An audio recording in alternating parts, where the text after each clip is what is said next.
Good evening. Warm welcome to my Facebook Live. My name is Roberto. I reside in Port Elizabeth, South Africa. Tonight I'm going to carry on, or I'm going to finish the book, The Five Love Languages by Gary Chapman. It's a book that's very helpful, especially, when you get married, you don't have all the skills, and a lot of things you don't understand. And quite often, we come from a different background. So when you are in marriage, it's something that is totally different. You are no more single. And usually when people get married, when a husband and wife get married, there's children in the family as well. But something which I have learned over the years, which is important, is that, it's not always, some things don't always come natural. And some things you learn from others. Some things we learn through reading. And I have realized that birthdays is very important. So, not only birthdays, but whenever I can, I believe that for a man especially, when you reach out towards your spouse, and sometimes, it's maybe buying flowers, or maybe it's buying chocolates, or maybe it's, buying us something that you love, or maybe or you can ask what you love, what she wants. And quite often, a lot of men don't see that of any importance. But what a lot of men don't realize, gifts are a visual expression of how much you care. And usually it's not the size of the gift. It's sometimes, like they say, it's the thought that counts. And quite often, you might ask yourself now, what do I buy my wife? Now my next question is, won't it be a good thing to sit down and ask her? Maybe, and this is so important, guys, is to, I don't know how many men actually remember their wife's birthdays, but I've made a point of remembering. But it's a good thing to write it down. In my home where I stayed as a young man, my mom and dad, they never celebrated their birthdays. And so for me coming into a marriage union, it was something which was very far from me. But I got around to understand that, that birthdays are important. And buying the odd thing, maybe at a curio shop or whatever. But it's good to understand that every woman loves a gift. Yes, sometimes it's not how pricey it is. And another thing which is I find important is also to, as I mentioned, birthdays, before the birthday comes, make a suggestion, to the wife, what catches her eye, and make a mental note of that or write it down. So when the birthday comes, just make sure she don't buy the gift that you spoke about. When the birthday comes and she receives the gift, she'll probably be so surprised that you actually remembered it, And you find that,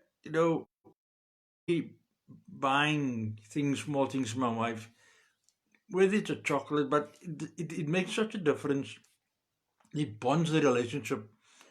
And, sometimes it also helps, that, for example, maybe to know what perfume your wife loves. So when it's their birthday, you surprise her with that perfume. Now, my thing is, don't always wait till the birthdays come around because it takes a whole year to come around. But it's nothing wrong spoiling with your wife, or maybe there's a movie that you want to go to. Maybe on the birthday, go to the movies with her.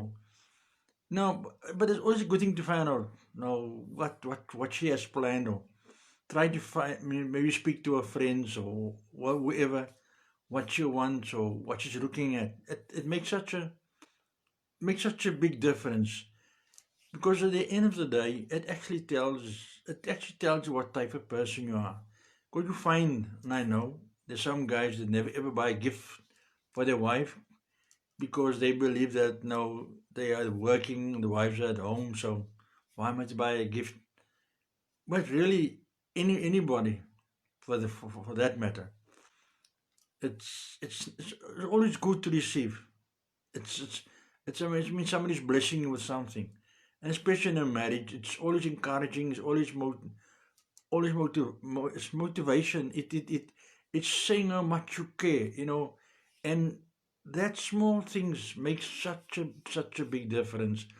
And at the end of the day, what one also realizes that the children, they see how you and your husband or husband and wife, how they interact with each other, how they treat each other, and you'll find that when they get married one day, they do actually the same thing with their spouses or their partners, and it's so encouraging.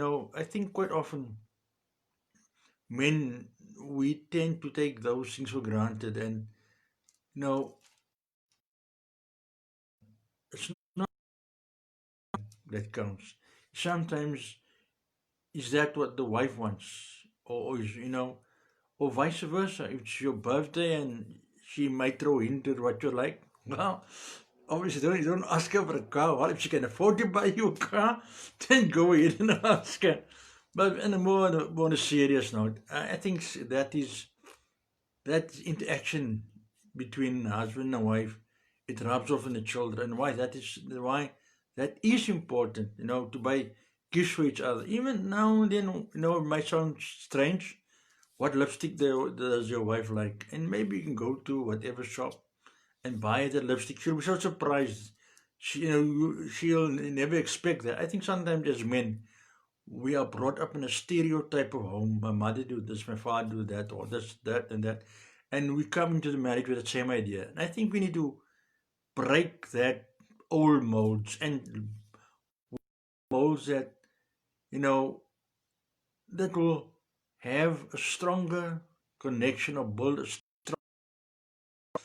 with one another. Because at the end of the day, quite often, you know, children learn from what the adults do.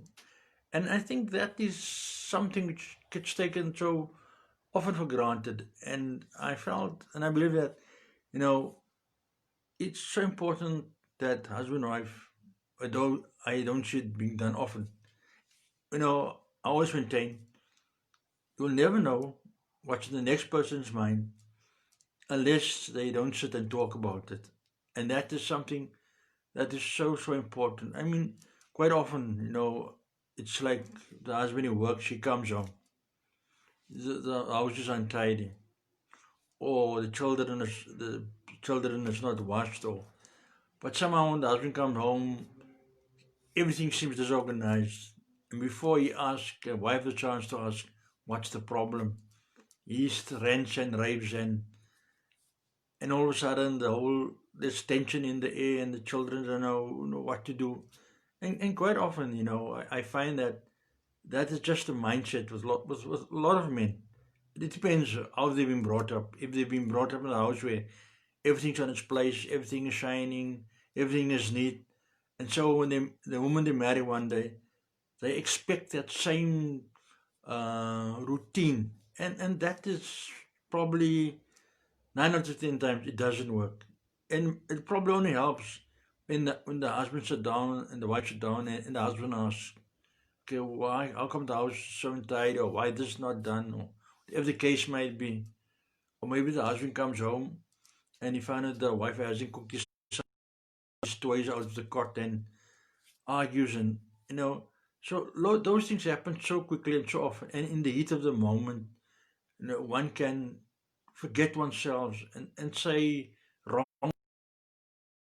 sometimes not even meant, but usually when you say words in anger, it causes a lot of pain, and it can break any marriage.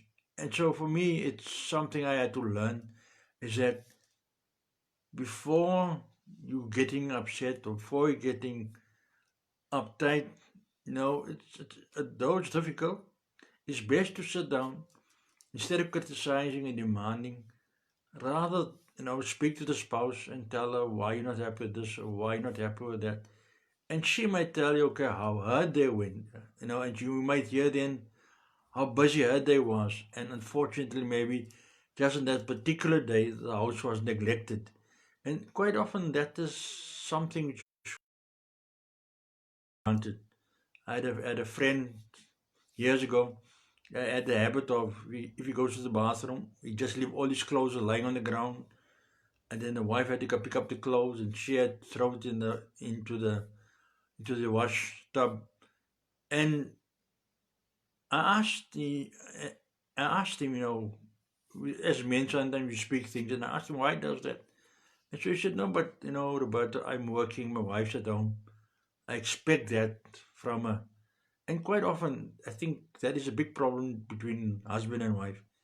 There's always we expect things from each other instead of rather asking and requesting. It makes things so much simpler. Yes, some things we do. There's times we will forget ourselves, and we might have a off day, but still, marriage is something we grow and we become better at it, and we have less criticism. We try to be more encouraging. It's so important. Now, another thing which I also learned over the years, I'm not the person that hug quite often or loud or making a noise or spontaneous. I prefer to be cool and calm. But I have a wife that taught me, a hug sometimes can make you feel so different. It is so empowering.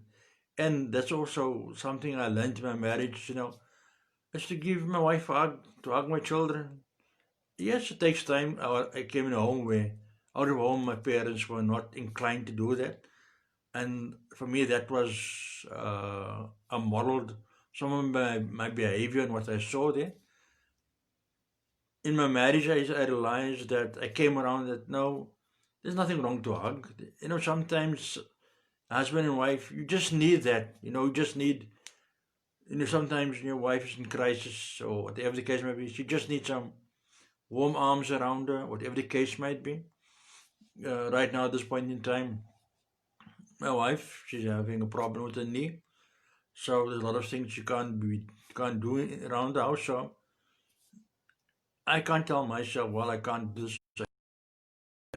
I think as a husband, I need to man up and be responsible and take up my responsibility, what is needed. And that is important. At the end of the day, you know, there isn't this is what she must do and this is what he must do. I think we need to come to a place where of compromise and say, well, how do we help each other? Because at the end of the day, whatever we do in our homes, our children see and they model themselves on our behavior. At the end of the day, no, we can only try to do the best that we can be. And it helps, often we don't want change. We're not prepared to change. We don't not prepared to adapt. But how do you work through issues if you're not going to prepare to adapt and change? So yeah, so I've learned in my journey in my marriage that some things that you need to change, some things you need to do differently, and you need to get to a point where before you criticize your spouse or your partner or find fault why this and why that, is to make time or sit down and ask, what was the reason of this, what was the reason of that, and quite often you will discover that a lot of the things is actually from your past which is baggage, which one need to cut and let go. So that's how one grow actually by now stepping into something. Yes, sometimes we have a lot of fears, a lot of doubts, but it just helps, to talk with someone or speak with your spouse what your concerns are. Every marriage works differently, and every marriage has its own ups and downs. But I believe at the end of the day, there needs to be common ground. And when you have common ground, you have a firm foundation. Anyway, thanks for your time. Like I always say, good morning, good afternoon, good evening, wherever you are. Good night. Bye bye.